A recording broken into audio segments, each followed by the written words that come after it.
aya mi adúmáradán ìbàdí àrán ẹlẹ́rẹ̀kẹ́ gbẹ̀mùgbẹ̀mù bí ẹ̀fọ́ etídò ìwọ lòdòdó ìtùnú tí wọn ò fi ìgbà kankan kábàámọ̀ pé mo fi ṣààyò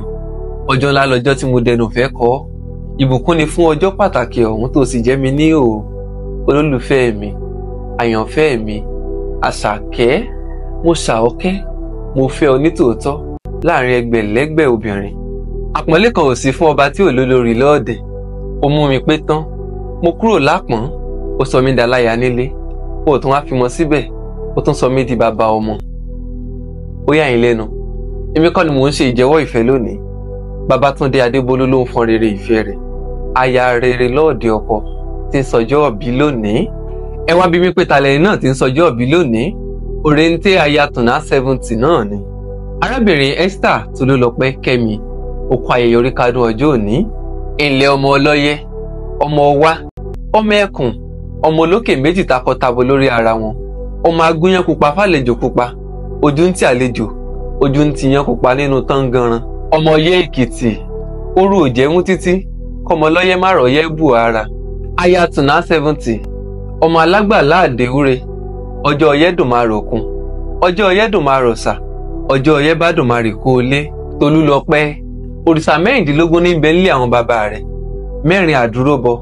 4 àbẹ̀rẹ̀bọ 4 àkúnlẹ̀bọ tó wá rí 4 tó kù náà fi ń sọdún lé bàbá tó bí ọlọ́mọ pẹ́pẹ́pẹ́ lọmọ owó ń ṣe lé arọ́ wàá pẹ́ láyé láṣẹ Lédùmarè odidi kírídì kì í di tiẹ̀ láàbọ̀ ire odidi ni kó máa wọlé tọ̀ ọ́ wá ojú abẹ́rẹ́ kì í ríbi ojú rí ò ní ríbi bó ti ń sọdún èyí wá ṣe ọ̀pọ̀lọpọ̀ rẹ̀ lókè èèpẹ̀ torógbó láíláí lógbó ẹ̀dán àdàgbàrá kò ní ti gbìn ọdọọdún làárọ̀ yẹ ọdọọdún làárọ̀ jò ọdọọdún làárọ̀ ooru láṣẹ Lédùmarè ọdọọdún báyìí náà ni kó o máa bẹ òjòjò níṣòwò kó mọ̀ lè nájà kókó lára ọ̀tá ń le kókó lára rí òmọ̀ le ò ní fàìsàn ló gbà ò ní fàìsàn ṣàgbà ò ní fi kú ṣàgbà láṣẹ Lédùmarè wàá pẹ́ láyé ju bàbá tó bí ọlọ́mọ lọ ò ní fọwọ́ gbọ́mọgbìn bí èbúṣu ayé ò ní tẹ̀yìn gbérù ọ́ ò ní sunkún ọkọ lójijì bẹ́ẹ̀ ló ní fọwọ́ gbọ́mọ sin láṣẹ Lédùmarè ilé ọkọ rẹ àgbédalẹ́ àsùndalẹ́ ọkọ rẹ Babátúndé Adébólú Tùnà 70 tí ò pé méjì ló kan àyà rẹ òun náà ló ní kí n kí ọ ní gbèjégbèjọ ó ní kí n kó bẹ̀rẹ̀ fún ọ gidigidi ó ní kí n sọ fún ọ pé òkú ìfọmọnìyàn ṣe ó láya rere lọ́ọ̀dẹ ọkọ ni wọ́n ń ṣe ó lábẹ́ amọ́ gidi sì ní ọ pẹ̀lú